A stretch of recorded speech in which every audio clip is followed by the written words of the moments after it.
أعوذ بالله من الشيطان الرجيم. بسم الله الرحمن الرحيم. إنني أنا الله لا إله إلا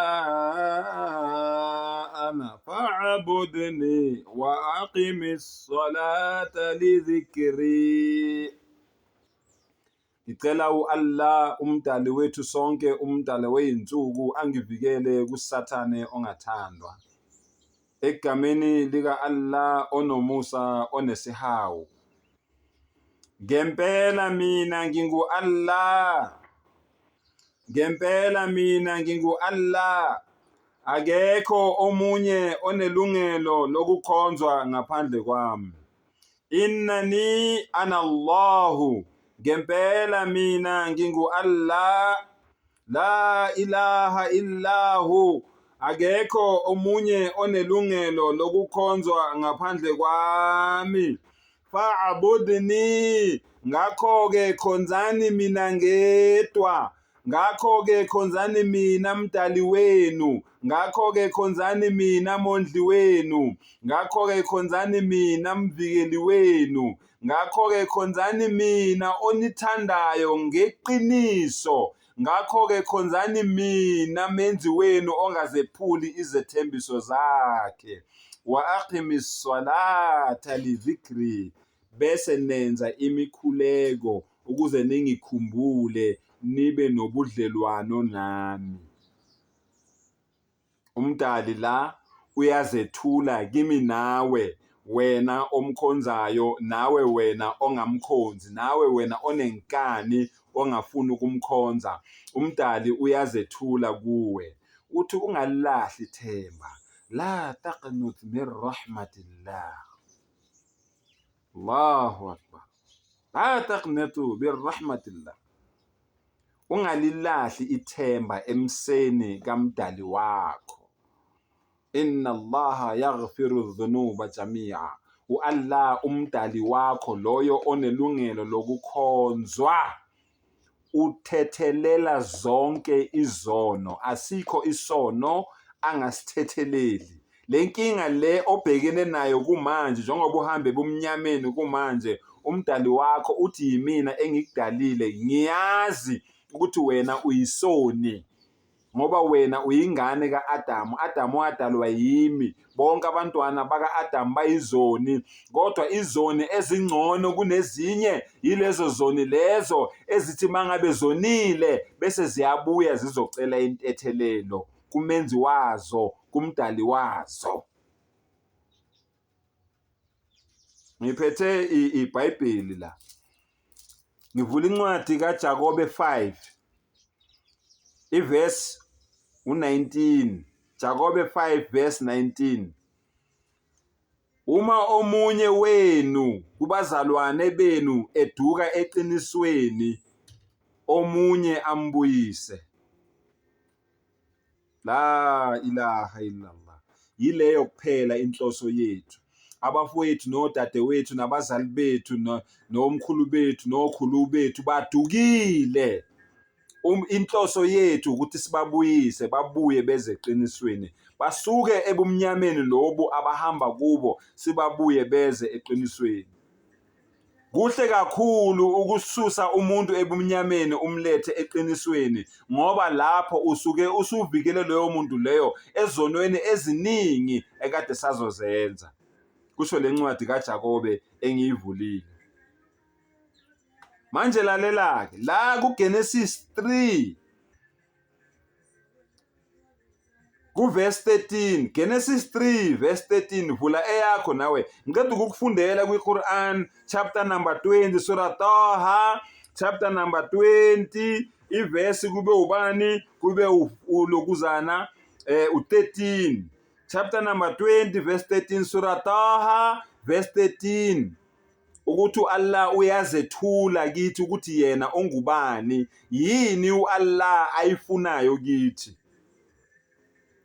Lalela, mawufunda ke la uExodus 3 iverse 13, ithi uMose wayesethi kuNkulunkulu, bheka lapho ngifika kubantwana bakwa-Israyeli ngithi kubo, uNkulunkulu wawoyihlo ungithumile, bese bethi kimi, ngubani igama lakhe?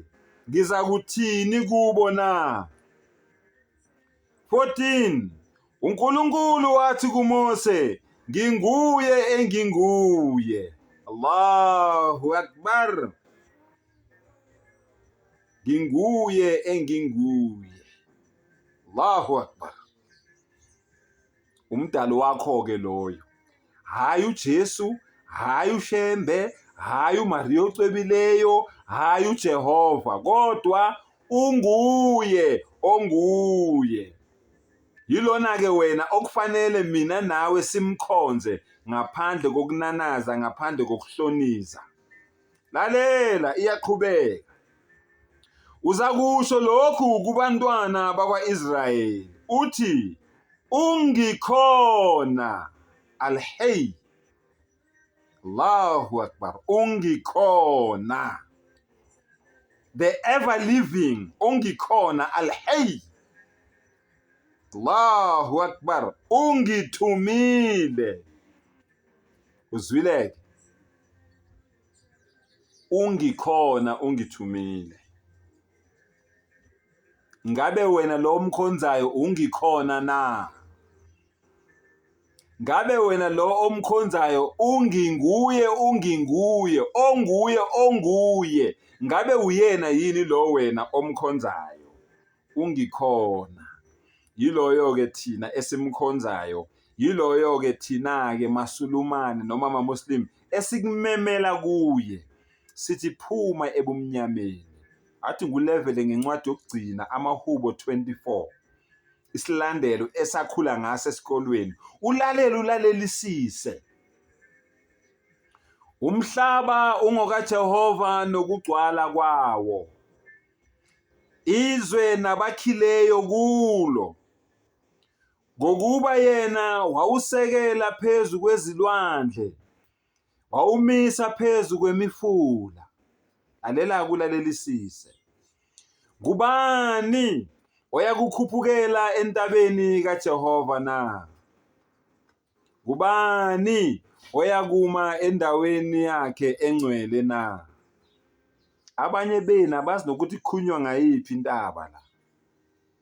Abanye benu abazi nokuthi kukhulunywa ngayiphi indawo yakhe engcwele la. Abazi.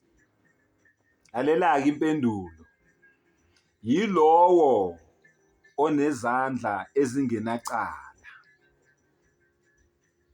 Nani? Nenhliziyo ehlanzekileyo. Uyihlanza ngani inhliziyo? Ngokuthatha lento engenabungozi, uthi nje akekho onelungelo lokukhonzwa ngaphandle kwakhe, la ilaha illallah. Indlela leyo ohlanza ngayo inhliziyo. Ongaphenduleli umphefumulo wakhe emangeni. Nizwile? Ungaphenduleli umphefumulo wakho emangeni. Ungafungi ngenkohliso. iBhayibheli nala akusiyimi, amaHubo 24. Ungaphenduleli umphefumulo wakho emangeni. Ungafungi ngenkohliso. Uhlanze inhliziyo yakho ngalamazwi athi la ilaha illallah Muhammadur Rasulullah. Ukholelwe kuwo, umkhonze umdalo wakho yena yedwa, ungamxubi nalutho endalweni yakhe. Ungaphenduleli umphefumulo wakhe emangeni. Ungahambi uvukuza amanga njengemvukuzane, uvukuza amanga njengemvukuzane, uvukuza amanga njengemvukuzane. Uthuka uNkulunkulu umbiza ngazo zonke izinto angezizo. Uthuka uNkulunkulu umbiza ngesitabane. Uthuka uNkulunkulu umbiza ngazo zonke izinto angezona. Ungakwenzi lokho, uphendulela umphefumulo wakho emangeni, ufunga ngenkohliso. Nango-ke oyakukhuphukela entabeni kaJehova, ame endaweni yakhe engcwele.